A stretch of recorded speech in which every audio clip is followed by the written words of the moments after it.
The rough wooden platform creaked under Abigail Caldwell's boots as the cold Montana wind whipped across the main street of Silver Creek. At only 18, she stood exposed before nearly 40 men whose eyes crawled over her like hungry wolves. Her heart hammered against her ribs so violently she feared it might crack. This wasn't a nightmare. This was real. Her father's debts had finally swallowed everything: their small farm, the horses, even the memory of her mother's gentle hands. Now they wanted her too. Sheriff Tom Whitaker cleared his throat and read from the ledger in a flat, reluctant voice. Thomas Caldwell owes $412, no assets remaining. His daughter Abigail Caldwell, age 18, offers 2 years of indentured service to settle the debt. The crowd stirred. Tobacco smoke and the smell of unwashed wool hung thick in the autumn air. A short, thick-necked man with pale, calculating eyes stepped closer. Harlan Graves, owner of the Silver Creek Saloon. His gaze made Abby's stomach twist. She fixed her eyes on the faded sign above the general store that read Silv R. Creek in peeling paint, refusing to let the tears fall. She would not cry in front of these men. Starting bid $100, the sheriff announced. Graves's voice cut through the murmurs immediately. 100. The numbers climbed with cruel casualness. 120, 140, 175. Each bid felt like another nail in the coffin of the life she had known. Abby's hands trembled at her sides, but she kept her chin high. She had promised her father she would survive this. She had promised herself she would never be helpless again. Then a deep, steady voice rose from the back of the crowd. $412, the full amount.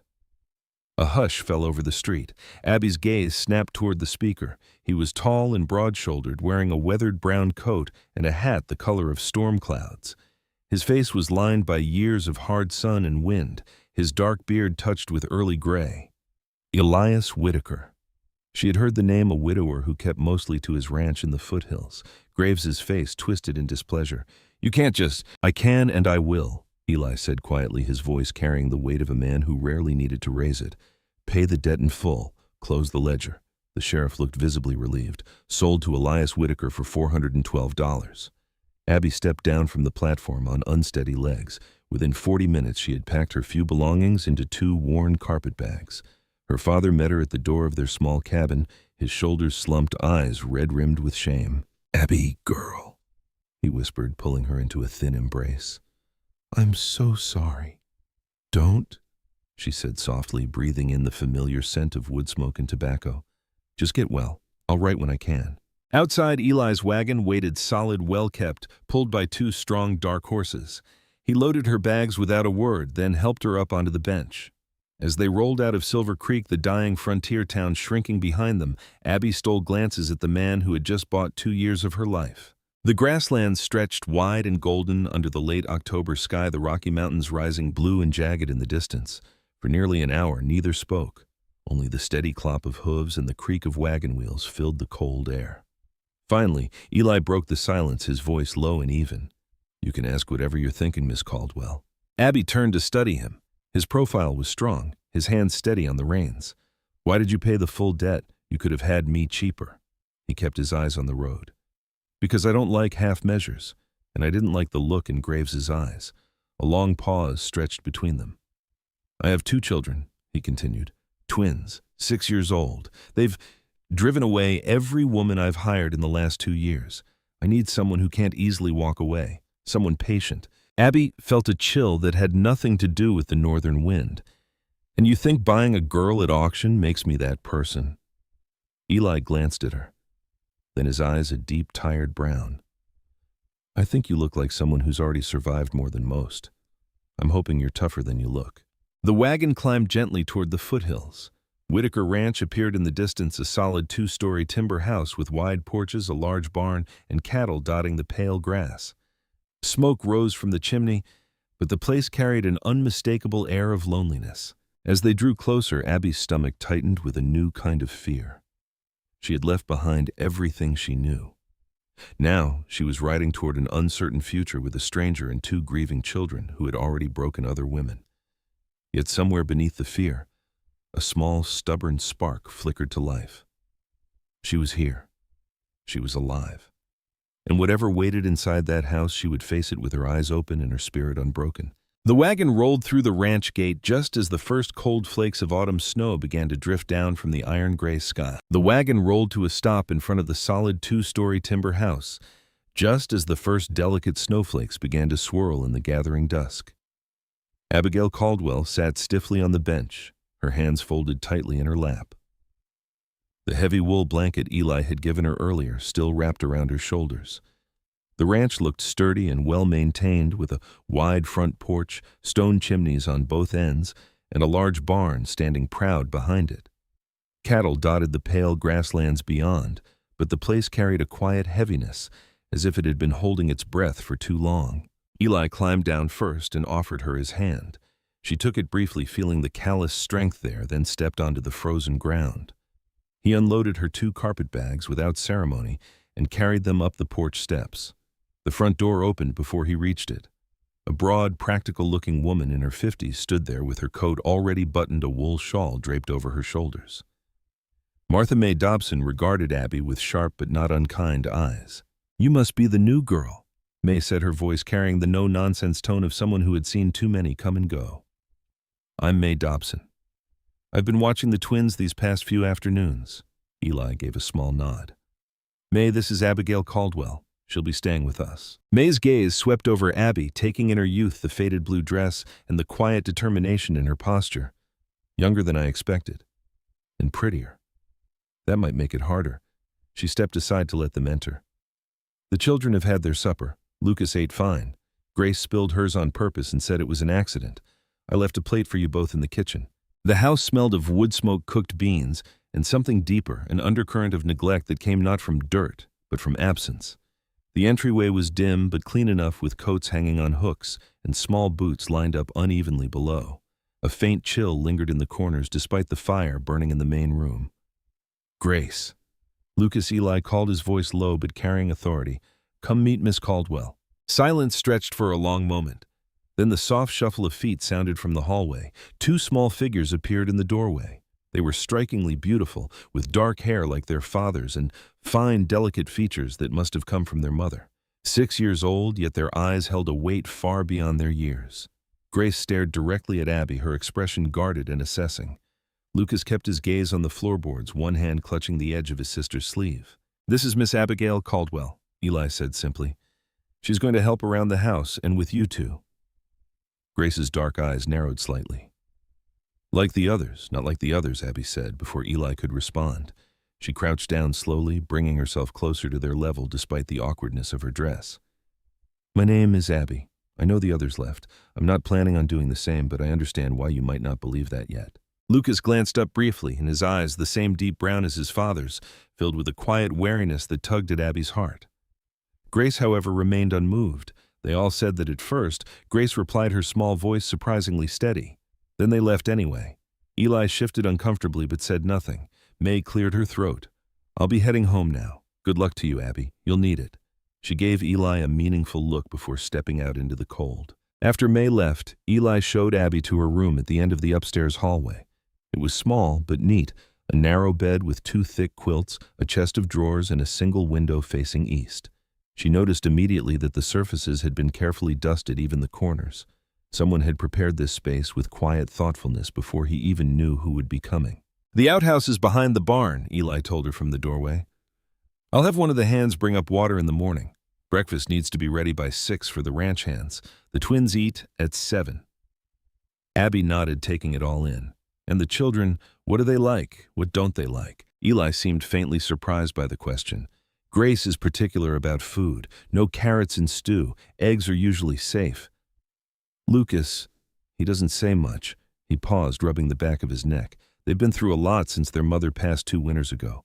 Fever took her. The last woman lasted 9 days. The one before that barely made it a week." Abby met his tired gaze. "I'm not them." He studied her for a long moment. "I hope not." Then he turned to leave. "I'll be up before 5 if you need anything." Alone in the room, Abby sat on the edge of the bed and pressed her palms against her eyes.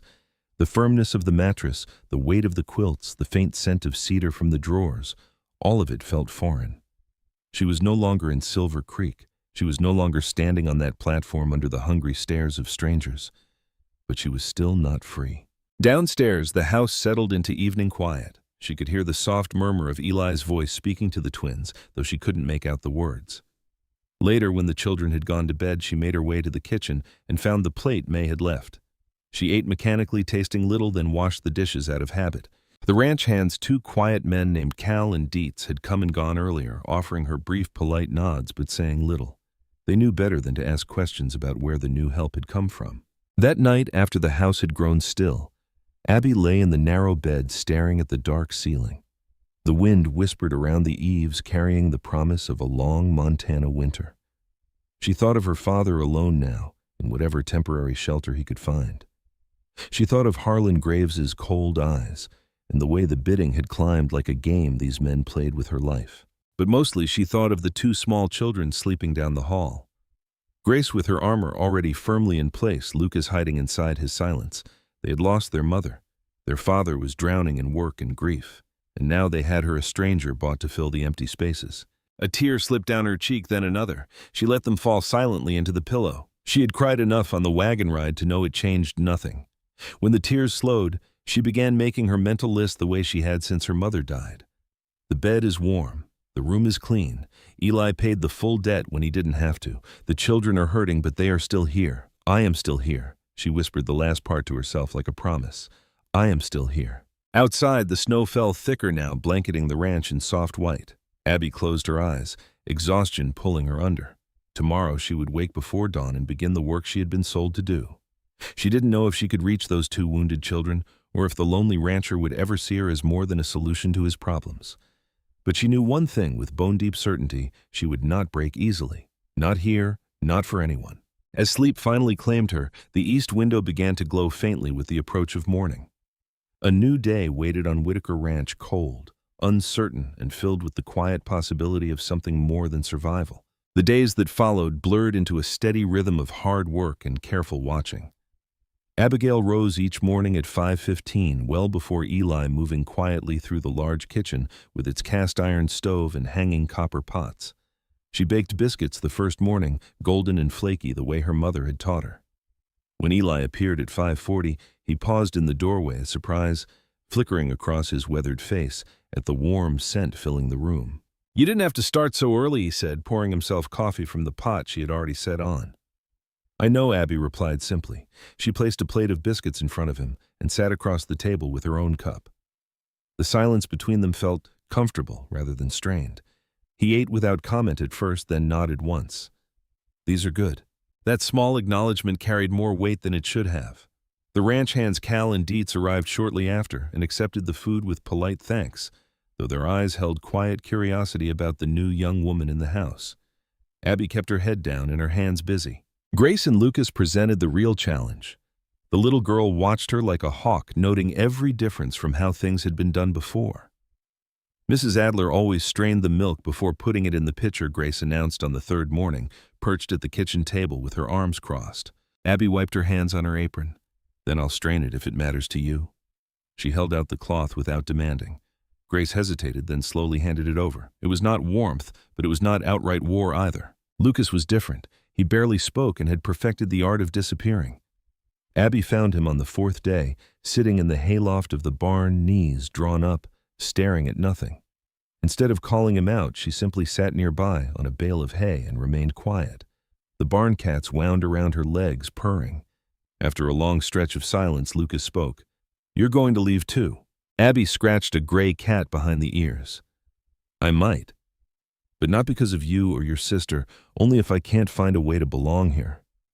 He glanced at her, then surprised. They sat together until the light shifted through the barn boards in dusty golden lines. When he finally climbed down, he didn't run away as quickly as before. Eli observed all of it from a distance while managing the 800 head of cattle that kept the ranch alive. He spoke little about the children, but Abby saw the exhaustion in the lines around his eyes, and the way his shoulders carried the weight of two roles, rancher and single father, that no one man could fill alone. Evenings after the children were in bed, she often found him at the kitchen table with the account book's brow furrowed. One night, after a particularly trying day where Grace had refused supper twice and Lucas had vanished for 3 hours, Abby sat mending one of the boys' shirts by lamplight. Eli came in from the barn, hay in his hair and weariness in his step. He poured 2 cups of coffee and set one in front of her. "You haven't quit," he said almost to himself. "It's only been 10 days, she replied, keeping her eyes on the needle. "The record was 9, I hear." A faint, dry sound escaped him, almost a chuckle. "Grace tested you today." "I saw." "She did. I told her she didn't have to listen to me, but her father expected lunch on the table. She came in 3 minutes later." Eli studied her across the table. The lamplight softened the hard edges of his face. Most of the others tried to force her or cried when she pushed back. "You didn't do either." "I won't force a 6-year-old who's lost her mother," Abby said quietly. "And I won't cry in front of her. She's watching to see if I'll break." He was silent for a long moment, turning the coffee cup in his large hands. "You sound like you understand her." "Because I do," she answered. "If I were her, I'd do the same thing." Something shifted in Eli's expression, then recognition, perhaps even respect. "You're not what I expected, Abby. You said you'd been wrong about people before. I still might be." But the way he said it lacked conviction this time. The first light snow fell that week, dusting the grasslands and turning the world soft and quiet. Abby used the change in weather to create small routines. She let Grace collect the eggs each morning, noticing how the girl's shoulders relaxed slightly when she returned from the coop with a basket and opinions about each hen. With Lucas, she invited rather than ordered. One afternoon, she worked on repairing a harness in the barn. He appeared and handed her tools without being asked. Small victories accumulated. The meals became more predictable. The mending stayed caught up. The house began to lose some of its hollow feeling, though the shadow of Eli's late wife, Anne, still lingered in the unused parlor, and the way the children sometimes stared at certain empty chairs. One evening, after the twins were asleep, Eli found Abby sitting on the porch steps, wrapped in a shawl, looking out at the snow-covered land. He sat beside her close enough that she felt the warmth from his coat, but far enough to maintain respect. "It's not easy for them," he said after a while, "losing their mother the way they did.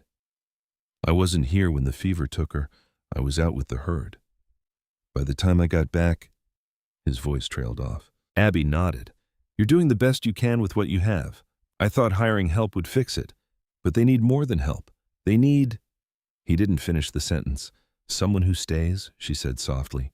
He looked at her, then really looked, his dark eyes searching her face in the dim porch light. "Are you that someone, Abby Caldwell?" She met his gaze steadily. "I'm trying to be. Not because of the debt, because I see 2 children who deserve more than what life has given them so far." The wind moved through the dry grass with a whispering sound. Eli didn't reply, but he stayed sitting there long after the cold should have driven them inside. When they finally rose to go in, something subtle had changed between them, a thread of understanding beginning to form. As Abby climbed the stairs to her room that night, she paused outside the children's door and listened to their quiet breathing. Grace and Lucas, 2 small hearts carrying too much pain for their young bodies. She thought of her own mother's gentle lessons and her father's broken promises. This ranch, this man, these children, they were not her future by choice. But perhaps in time they could become something she chose to fight for. Outside, the snow continued to fall, covering the harsh lines of the Montana landscape in a gentle white blanket. Winter was coming, bringing harder days and deeper tests, yet for the first time since stepping off that auction platform, Abby felt the faintest stirrings of hope. The house was beginning to feel less like a prison and more like a place where healing might slowly take root, if only she could stay long enough for the roots to hold. The weeks slipped by, carrying Whitaker Ranch deeper into November. The light snow from the first week had melted away, but the air held a sharper bite, now promising harder frost ahead. Abigail moved through the days with growing confidence, her hands learning the rhythms of the house and the land. Mornings still began in the dark with biscuits and coffee, but now Grace sometimes helped set the table without being asked, and Lucas occasionally lingered in the kitchen instead of vanishing immediately after eating. One cold afternoon, while Abby stood behind Grace at the kitchen table, she gently worked a comb through the girl's dark tangles. "Your mother used to do this?" Grace asked, her voice carefully neutral, as she stared straight ahead. "She did?" Abby said softly, separating the strands with patient fingers. She said braiding hair was a way of saying, "I see you," even when words weren't enough. Grace remained still, but something in her small shoulders eased. When Abby finished and tied the ribbon, the girl touched the braid lightly, as if testing its reality. It was the closest thing to thanks she had offered yet. Evenings brought the biggest change. After supper, Abby began reading aloud in the parlor by the fire. At first, only Lucas appeared in the doorway, drawn by her voice like a moth to lamplight. He sat on the rug near her feet without a word. Soon, Grace joined them, claiming the far end of the settee with deliberate space between them. Within a week, it had become habit. Eli sometimes paused in the doorway on his way back from the barn, listening for a few minutes before continuing his work. One night he stayed, settling into the old armchair by the fire until the chapter ended and Lucas had fallen asleep against the cushion. The ranch itself felt less hollow. Abby mended clothes, organized the pantry, and kept meals predictable. The account book still troubled Eli on Sundays, but he no longer faced them completely alone. She offered quiet suggestions about supplies and watched his surprise turn slowly into acceptance. A trip to Silver Creek became necessary when Lucas's boots finally gave out. Abby drove the wagon herself with both children squeezed beside her on the bench. The town looked smaller now, less threatening than on the day of the auction, but the memory still lingered like a bruise. Inside Donahue's general store, the warmth of the wood stove welcomed them. Mr. Donahue measured Lucas's feet and found a sturdy pair that made the boy stand taller. As Abby added thread and salt to the order, the bell above the door rang. Harlan Graves stepped inside, his thick neck flushed from the cold and his pale eyes lighting with unpleasant recognition. "Well, if it isn't Mercer's girl," he said loudly enough for the few customers to hear. "Didn't expect you to last this long. How's life out there with the widower and his wild pups?" Abby turned, keeping her voice steady. "We're managing fine, Mr. Graves." "Thank you." He smiled without warmth. "Managing, that's one word for it. Some say Whitaker paid too much for help that might come with other benefits." His gaze slid over her in a way that made her skin crawl. "If things get uncomfortable, my offer from the auction still stands. Work at the saloon, decent room, better company than two half-feral kids and a man who barely speaks." Grace and Lucas had gone very still. Lucas edged slightly behind Abby. Grace stared at Graves with flat, unreadable eyes. Abby felt anger rise clean and bright. "I have everything I need at the ranch. Now, if you'll excuse us, Mr. Donahue is waiting." Graves lingered a moment longer, then shrugged and moved to another counter. The tension in the store eased only slightly. On the wagon ride home, the children were quiet until they passed the last buildings. "I don't like him," Lucas whispered. "You don't have to," Abby said, keeping her eyes on the road. "Your father doesn't either." Grace spoke after a long pause. "Mama used to bring us here. She let us pick candy from the jar, peppermint for me." Lucas always wanted lemon, but then changed his mind. The small memory hung in the cold air like something precious. Abby smiled gently. "That sounds like a good tradition. Maybe we can start it again sometime." That evening on the porch, as the gray sky deepened toward early darkness, Grace sat beside Abby on the top step. The girl pulled her knees to her chest and stared at the horizon. "Mama liked this time of day," she said quietly, "when the light turned gold. She said gray days kept you alive too, even if they weren't as pretty." Abby nodded, remembering her own mother. She was right. The gold ones are gifts. The gray ones teach you how to keep going. Grace shifted closer just enough for her shoulder to brush Abby's arm. It was a tiny movement, barely noticeable, but it felt enormous. They sat together in silence until the cold drove them inside. Later that night, after the children were in bed, Lucas appeared at Abby's door holding something small in his palm. He held it out without meeting her eyes. "For you?" he mumbled. Abby took the smooth stone. It was deep red, almost the color of the sky before a storm. "It's beautiful, Lucas." "Thank you. It's my favorite," he said simply. "The storm-colored one. I thought maybe it could help when things feel hard." She knelt and pulled him into a gentle hug. For the first time, he didn't pull away immediately. When he left, she placed the stone on the east windowsill where the morning light would catch it. Eli found her in the kitchen later, washing the last of the dishes. He leaned against the doorframe, watching her with that quiet intensity she was beginning to recognize. "You handled Graves well today," he said. "Most people don't stand up to him like that. He was trying to make me small," she replied, drying her hands. "I won't let him." Eli crossed the room and set a fresh cup of coffee near her. "The children, they're different since you came." Grace braided her own hair this morning without fighting. Lucas talked about the stone at supper. He paused, searching for words. "I should have thanked you sooner. You're giving them something I didn't know how to give anymore." Abby met his gaze across the lamplight. "We're all giving what we can, Eli." He nodded slowly. something softening in his tired eyes. For a moment, the kitchen felt smaller, warmer. The weight of winter pressed against the windows, but inside, threads of connection were weaving themselves together, fragile, still but real. As Abby climbed the stairs later, she paused to check on the sleeping children. Grace's braid had come slightly loose. Lucas clutched the edge of his blanket. The red stone glowed faintly on her windowsill when she returned to her room, catching the last embers of the dying fire downstairs. Winter was deepening. Harder days lay ahead, and she sensed that the fragile peace they had built would soon face a real test. But for tonight, the house held warmth, and 3 wounded hearts were learning slowly how to beat closer together. The quiet that had settled over Whitaker Ranch in late November shattered one bitter night, just before the deepest cold arrived.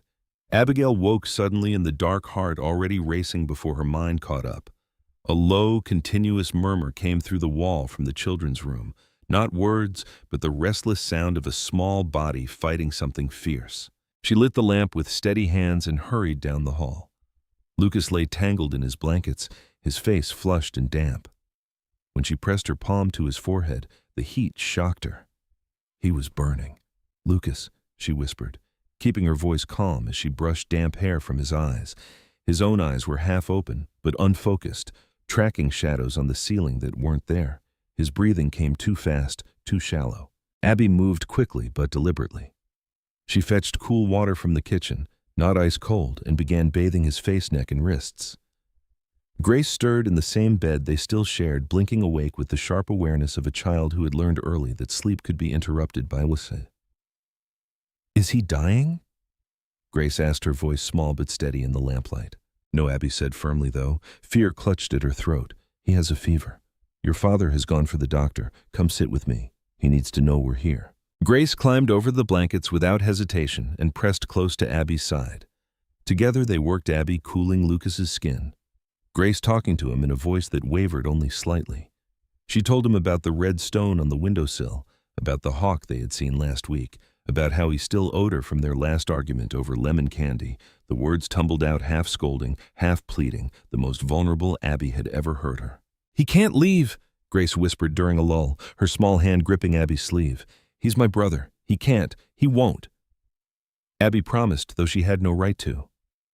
She kept the cloth moving, changed Lucas's damp nightshirt, and turned him gently on his side when the shaking started.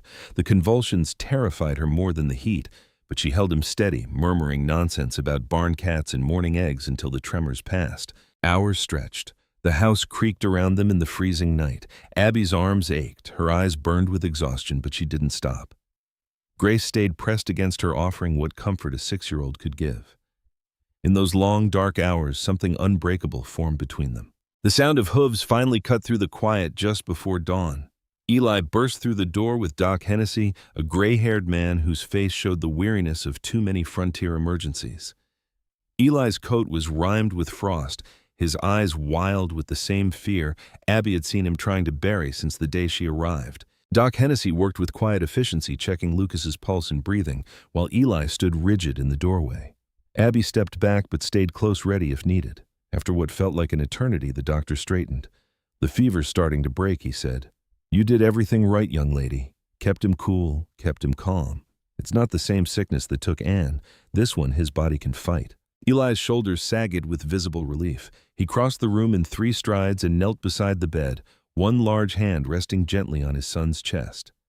Lucas's breathing had already eased into something closer to normal sleep. When the doctor left with instructions for fluids and rest, Eli remained.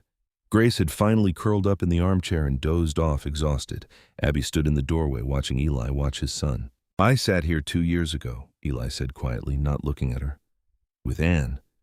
I thought if I stayed awake, if I just kept watch, it would matter. It didn't." His voice cracked on the last word. "I've been afraid of nights like this ever since." Abby stepped closer. "You weren't alone tonight, and Lucas is going to be all right." Eli looked up at her then. The raw gratitude in his eyes nearly stole her breath. "You stayed steady when I couldn't. You held Grace together. You fought for him when I was miles away in the dark." He swallowed hard. "I don't know how to thank you for that, Abby." "You don't have to," she said softly. "This is what staying means." He reached out and covered her hand with his for a brief moment. The touch was rough and warm and carried more than words could say. When he pulled away, something had shifted between them deeper than respect, more fragile than hope. By mid-morning, Lucas's fever had dropped enough for him to open his eyes and recognize them. His voice was hoarse but clear when he asked for water. Grace hovered close, fussing over him in her particular way, while Abby brought broth and cool cloths. Eli stayed near the house all day, checking on them between necessary chores, his usual reserve cracked open by the night's terror. In the quiet moments between tasks, Abby felt the weight of what had happened settle over her.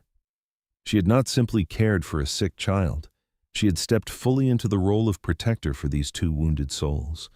And in doing so, she had claimed a piece of this ranch, this family that no contract could define. As evening fell, and the first stars appeared in the clear, bitter sky, Abby placed a fresh cup of coffee in front of Eli at the kitchen table. He looked older and younger, at the same time the fear of the night still lingering, but softened by relief. "You saved him," he said simply. "We did," she corrected gently, "together." He met her eyes across the lamplight, and for the first time Abby saw not just the lonely rancher who had bought her at auction, but a man capable of deep, quiet love and perhaps ready to offer it. The winter stretched ahead with its hardships and rumors from town, but in this warm kitchen, with two sleeping children upstairs and the red stone glowing on the windowsill, something real was taking root, something worth fighting for. The new year arrived with teeth. January on Whitaker Ranch brought a cold that settled deep into the bones and refused to leave. Snow lay thick across the grasslands, and the wind howled down from the mountains with relentless fury. Abigail moved through the shortened days with steady hands, keeping the kitchen warm and the children fed, but the shadow of Lucas's fever still lingered in quiet moments. Lucas had grown stronger, though he tired easily. He followed Abby more openly now, sometimes pressing the red stone into her hand when he thought she looked worried. Grace's armor had thinned in places, but she still watched everything with careful eyes. On cold mornings, she would appear at the kitchen table and allow Abby to braid her hair without protest, a small ritual that had become precious to them both. The trouble from town came slowly at first, then all at once. Cal returned from Silver Creek one afternoon with a tight jaw and reluctant news. "Graves has been talking," he told Eli in the yard while Abby listened from the porch, "saying things about why you really paid full price for Miss Abby, making it sound improper." Eli's face hardened. He said nothing then, but Abby saw the anger simmering beneath his usual calm. A few days later, Abby took the children into town for supplies. The general store felt colder than the weather outside. Whispers followed them down the aisles. A woman she barely knew gave her a pitying look. An older man muttered something about bought girls under his breath. Harlan Graves was waiting near the counter when they approached to pay. "Still here, I see," he said with that same cold smile. "Winter hasn't driven you off yet. Or maybe you found reasons to stay that have nothing to do with the children." Grace stepped closer to Abby's side. Lucas gripped her hand tightly. Abby kept her voice even. "We're just here for supplies, Mr. Graves. If you have something to say it plain." Graves leaned in. "People are wondering what kind of arrangement you and Whitaker really have. A man doesn't pay that much for simple help, especially not a pretty young thing like you." The words landed like stones. Abby felt heat rise in her cheeks but refused to look away. "My arrangement with Mr. Whitaker is honest work and honest pay. Anything else is your own ugly imagination." She gathered the children and left without another word, but the damage was done. On the long ride home, Grace was unusually quiet. Finally, she spoke. "He's lying, isn't he?" "Yes," Abby said firmly. "He is." That evening, after the children were asleep, Eli found her in the kitchen. His face was drawn from a long day fighting frozen water troughs. "I heard what happened," he said. "I'm going into town tomorrow." Abby turned from the sink. "You don't have to fight my battles." "I'm not fighting yours," he replied. "I'm protecting what's mine. This ranch, these children, and you." The next morning, he rode out early. When he returned hours later, there was a fresh bruise on his knuckles and a look of grim satisfaction in his eyes. He didn't give details, only said, "Graves understands now that there will be consequences if he keeps spreading lies." Abby didn't press. She simply poured him coffee and set warm stew in front of him. They sat together at the table as the wind rattled the windows. Later that night, with the house quiet, they lingered in the parlor after reading Time. The fire crackled softly. Eli stared into the flames for a long moment before speaking. "You've been here nearly 3 months now," he said. "The contract still binds you, but I need to know. If that piece of paper disappeared tomorrow, would you still choose to stay?" Abby considered her words carefully. I have wages saved, enough to leave if I wanted. I could go to Cheyenne or back east. But every morning when I wake up in that east-facing room, I feel less like a servant and more like—" She paused. "Like someone who belongs here." Eli turned to look at her fully. The firelight caught the gray in his beard and the deep weariness in his eyes. "I've been afraid to hope for that. After Anne, I thought this house would always feel empty. Then you came. You fought for Lucas when I couldn't. You're teaching Grace how to trust again. You make this place feel like a home instead of just a ranch." Abby felt her heart tighten. "It's not easy, Eli. The rumors hurt. The work is hard. But when I see Lucas smile or Grace let me braid her hair, it matters more than any contract." Grace had begun counting the days. Abby discovered this one afternoon when she found a small notebook hidden under the girl's pillow. Neat marks tracked every day since Abby's arrival, 93 days. The number filled Abby with both tenderness and sadness. The child was still waiting for the day Abby would leave like all the others. "I'm not leaving," Abby whispered to herself that night as she placed the red stone back on the windowsill. But the words felt heavier now. They were no longer just comfort, they were becoming truth. Outside, the wind grew fiercer, carrying the promise of a true Montana blizzard. Snow swirled thicker against the windows. Eli had been watching the sky for days, preparing the ranch as best he could. The hands had moved the most vulnerable cattle closer to shelter. Supplies were stocked. The house felt like a small boat braced against an approaching storm. One evening, as the first heavy flakes began to fall, Eli and Abby stood on the porch watching the world turn white. He stood close enough that their shoulders nearly touched.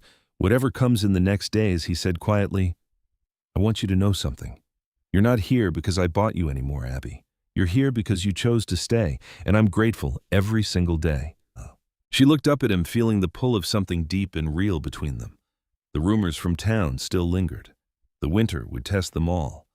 But in this moment, with the snow falling softly around them and the children safe inside, Abby felt the first true stirrings of a choice that had nothing to do with debt and everything to do with love. The storm was coming, and whatever it brought, they would face it together. The blizzard struck with full force 2 days later, turning the world outside into a roaring white wall. For 4 days, Whitaker Ranch became an island cut off from everything else. The wind howled around the house like a living thing, driving snow against the windows in relentless sheets. Eli made his careful trips to check on the nearest livestock in the barn, returning each time with ice in his beard and snow crusting his coat. Cal and Dietz remained in the bunkhouse, leaving the family completely alone. Inside, the forced closeness revealed them in new ways. The children grew restless. Grace and Lucas argued fiercely over a worn board game on the second day, until Abby separated them with different tasks. Within 20 minutes, they had drifted back together, boredom proving stronger than any fight. Eli attempted to help in the kitchen and burned a pan of cornmeal mush so badly that smoke filled the room. When Abby returned from settling the children, she found him staring at the ruined pan with such pure male guilt that she burst into laughter. The sound surprised them both. Eli's face softened into something close to a smile, the rare expression transforming his weathered features. "You're not mad?" he asked. "How can I be mad when you look that sorry?" she replied, still chuckling as she opened a window to clear the air. Those small moments of laughter became lifelines in the storm. On the third day, as the wind continued its assault, Grace found Abby mending socks by the parlor fire. The girl sat across from her, hands folded tightly in her lap. "Are you going to stay?" Grace asked without warning, her voice steady but her eyes betraying deep fear. "Now that we're stuck here and everything feels different." Abby set the mending down. "What makes you ask right now?" "Because I've been thinking," Grace said, "and I need to know. Ethan Lucas thinks everyone he likes stays, but they don't. Not really." Abby reached across and took the girl's small, cold hands in hers. "I don't want to promise something and then break it. You deserve better than that. But I can tell you this. I'm not planning to leave. Every week I've been here, I've wanted to leave less. You and Lucas matter to me, really matter. Not because of any paper or debt, because of who you are." Grace searched her face for a long time. "Mrs. Adler said she cared too, on the first day." "I know," Abby said gently, "but I didn't say it on the first day. I'm saying it now after 93 days, after seeing the hard parts, after sitting with your brother when he was burning with fever, after burning porridge twice and arguing with your father about the account books. I'm still here." A small, reluctant smile touched Grace's lips. "You did burn the porridge twice, and you counted every single day," Abby replied. "I found your notebook." Grace didn't deny it. Instead, she leaned forward and rested her head briefly against Abby's shoulder, a rare gesture of trust that made Abby's throat tighten. That evening, after the children had finally fallen asleep, Abby found Eli at the kitchen table with the account books. The storm had quieted to a low moan outside. She sat across from him, the lamplight warm between them. "I've been thinking about what you asked me," she said, "about choosing." Eli set his pencil down, giving her his full attention. "I'm still not ready to make a final decision in the middle of a blizzard," Abby continued. "But I want you to know I'm closer. And it's not obligation pushing me. It's the stone on the windowsill. It's the way you rode through the dark for Lucas. It's sitting on the porch with Grace talking about her mother. It's this house starting to feel like home." Eli was quiet for a long moment. When he spoke, his voice was rough with emotion he rarely showed. "I've thought of little else since October except how to be fair to you, how not to trap you the way life trapped you on that platform." He looked down at his hands. "But I have to be honest. I want you here, Abby. Not as help. Not because of the contract. Because the house feels different when you're in it. Because I feel different. Because I've watched you love my children in ways I didn't know how to anymore." Abby reached across the table and placed her hand over his. Eli went very still, then slowly turned his palm upward and held hers carefully, as if afraid the moment might break. "I'm not deciding tonight," she whispered, "but I'm facing this direction, toward you, toward them, toward us." His grip tightened gently. In the firelight, his eyes held a depth of feeling that needed no more words. They sat like that for a long time, hands joined across the old wooden table while the storm breathed around the house. On the fourth morning, the wind finally dropped. Abby woke to an unearthly silence and brilliant light pouring through the east window. She rose and looked outside. The world had been transformed into a vast, glittering white landscape under a sky so blue it almost hurt to see. Eli appeared beside her at the window holding 2 cups of coffee. The children's excited voices carried down the stairs as they discovered the new snow. "Storm's past," he said quietly. Abby took the coffee and stood shoulder to shoulder with him, watching Lucas and Grace press their faces to the cold glass. The red stone on the windowsill caught the morning light and glowed like fire. Whatever came next, spring decisions, the rumors that still waited in Silver Creek, they would face it together. The blizzard had tested them, and in its own harsh way had shown them the strength of what was growing here. For the first time since that terrible day on the auction platform, Abigail Caldwell felt truly hopeful about the road ahead. The spring sun carried a gentle warmth that felt like forgiveness after the long Montana winter. On an ordinary Thursday in early March, Abigail Caldwell stood in the yard hanging laundry, her hands moving steadily despite the lingering chill in the air. She watched Lucas chase one of the barn cats across the melting snow, his laughter ringing clear and bright. Grace stood at the fence line speaking softly to the horses, her braid swinging as she shared whatever secrets 6-year-olds tell animals. Something inside Abby settled into place as she looked at them. This was no longer a place she had been sold to. This was home. She finished the last sheet and walked into the barn, where Eli was checking on a mare with a tender foreleg. He straightened when he heard her approach, wiping his hands on a rag. The quiet strength in his face had become as familiar to her as her own heartbeat. "I've decided," she said simply. Eli set the rag aside and gave her his full attention the way he always did when something mattered. "I want to stay," Abby continued. "Not because of the contract, not as hired help. I want to stay as someone who chooses this life, chooses you, chooses Grace and Lucas, if that's still what you want." For a moment he stood very still, as if afraid the words might vanish. Then he crossed the space between them in 2 strides. "I've wanted that since November," he said, his voice rough. "I just needed you to get there on your own." He reached out and tucked a stray strand of hair behind her ear with careful fingers. "Abby, will you marry me? Not the arrangement version, the real one. I want you to be my wife." "Yes," she answered, smiling through sudden tears. "But I have conditions. I'll still tell you when the account books are wrong. I'll still speak my mind. I won't become someone else just because we're married." Eli's rare full smile broke across his face, slow and genuine. "I'd be disappointed if you did anything less." He kissed her, then gentle and certain, in the quiet warmth of the barn, while horses shifted softly in their stalls. It was not dramatic, it was right. Telling the children that evening was its own kind of ceremony. They gathered in the parlor after supper. Eli spoke plainly the way he always did. "Abby and I are getting married. She's choosing to be part of this family for good." Lucas burst into tears immediately, then tried to hide them behind stubborn declarations that something was in his eye. Abby pulled him into her arms and held him while he cried himself out. When he finally pulled back sniffling, he said with great dignity, "I knew you'd stay." Grace sat very still processing. Then she looked at Abby with those measuring dark eyes that had seen too much already. "Will you still be Abby?" she asked. "Always," Abby promised. "I'll just be Abby Whitaker, too." Grace considered this, then gave the greatest gift she knew how to give. "You can call me Grace, not Miss Whitaker, just Grace." Abby's father arrived 2 weeks later looking healthier than she had seen him in years. He embraced her on the porch for a long time, then shook Eli's hand with quiet respect. The two men understood each other without many words. Thomas Hartwell spent hours with the children, whittling with Lucas and answering Grace's endless questions. He told Abby quietly one evening, "Your mother would have loved them, and she would have been so proud of the woman you've become here." The wedding took place on a clear April Saturday in the ranch yard. The sky was that deep, impossible Montana blue. Neighbors came, including May Dobson, Doc Hennessy, and the ranch hands dressed in their best. Bess had helped organize a simple but heartfelt gathering with wildflowers and long tables set with food. Abby wore the same blue cotton dress her mother had made years ago, the one she had worn on the auction platform. It felt right. She had survived that day. Everything good had grown from it. Eli stood waiting for her, tall and steady, his eyes never leaving hers as she walked across the yard. Justice Alderman spoke the plain, honest words that suited them. When it came time, they said, "I do," with quiet certainty. Grace held Abby's hand tightly during the ceremony. Lucas stood beside his father, beaming. After the simple vows, as people ate and talked under the spring sun, Abby stood for a moment with Eli watching their family. Her father laughed at something Lucas said. Grace showed May a drawing she had made. The red stone sat on the windowsill inside, catching golden light.